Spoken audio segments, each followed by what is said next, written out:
O Supremo Tribunal Federal vai tomar uma decisão hoje importantíssima para a vida administrativa do país. A decisão é provocada pela situação do ministro da Justiça, que, sendo membro do Ministério Público da Bahia, foi convocado pela presidente Dilma Rousseff para ocupar o cargo de ministro de Estado da Justiça. Já houve um tempo em que os promotores públicos, os procuradores da República, eram proibidos de exercer cargos no Poder Executivo. E isso havia sido regulamentado, inclusive, pelo próprio Conselho Nacional do Ministério Público. Ocorre que o Conselho Nacional do Ministério Público, visando atender às solicitações do Poder Executivo, acabou flexibilizando a regra e permitindo que as pessoas integrantes do Ministério Público, como promotores de justiça, pudessem sim exercer o cargo de secretário de Estado, de secretário e de ministro da República. A justiça é inerte. Esse é um princípio básico do funcionamento do Poder Judiciário. A justiça não pode agir por impulso oficial.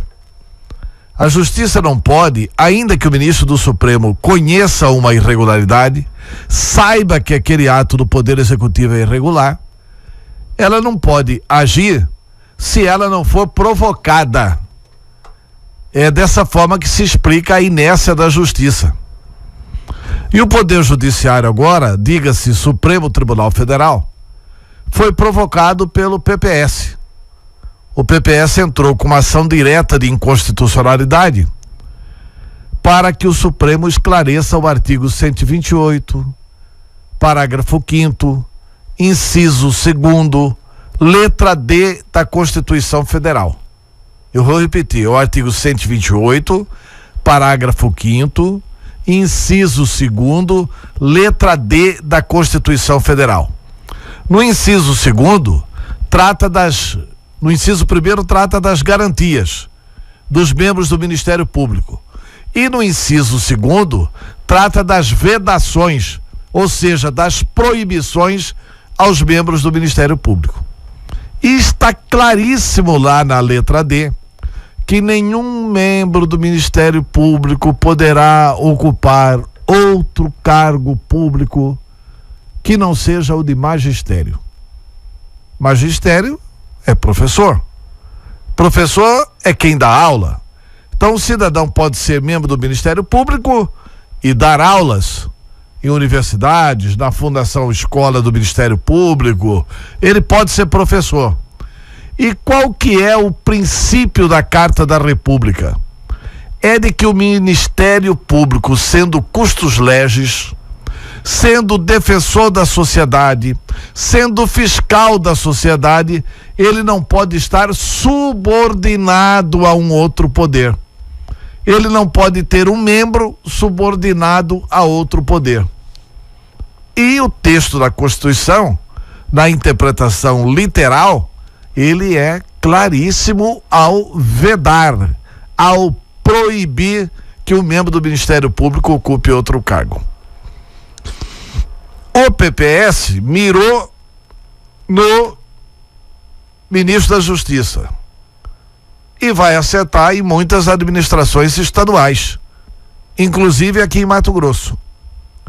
Já tem no Supremo Tribunal Federal, dos atuais 11 ministros, 2 ministros que relataram essas hipóteses, e tanto o ministro Lewandowski, que é o presidente da corte hoje, como a ministra Carmen Lúcia, já foram relatores de decisões do Supremo Tribunal Federal que mantiveram essas proibições. O processo que será julgado hoje terá como relator o ministro matogrossense Gilmar Mendes, que antecipou ontem a sua posição. garantindo de que é vedado pela Constituição e o seu relatório será nessa linha. Então, dos atuais 11 membros, 3 posicionamentos já são conhecidos, restando inclusive informar que o acórdão relatado pelo ministro Lewandowski foi aprovado por essa atual corte. O relatório da ministra Carmen Lúcia foi aprovado por essa atual corte. Então é de se esperar que mais uma vez o Supremo Tribunal Federal decida proibir que membros do Ministério Público assumam posições dentro do Poder Executivo. Isso impediria a presidente Dilma Rousseff de continuar como ministro da Justiça, mas daria um grande desfalque aqui em Mato Grosso. Porque nós temos aqui, na Secretaria de Segurança, por sinal, um bom secretário, que é o Fábio Galindo, que é membro do Ministério Público de Minas Gerais. Ele passou no concurso lá em Minas Gerais e está aqui em Mato Grosso colaborando com o Estado na Secretaria de Segurança Pública. Se a proibição for feita ao ministro da Justiça, é claro que isso vai ter consequências no Estado.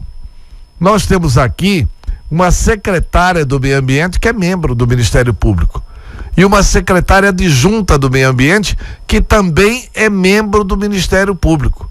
E seria um desfalque importantíssimo na administração pública de Mato Grosso, porque são pessoas sérias, são pessoas coerentes, são pessoas que vêm fazendo um bom trabalho, são pessoas que têm prestado um grande serviço à população. Mas a lei, como diz o governador Pedro Taques, não é para proteger amigos e nem para prejudicar os inimigos. A lei é a lei. É aquele velho ditado latino: dura lex, sed lex. A lei é dura, mas é lei. Portanto, se o Supremo assim decidir, cumpra-se.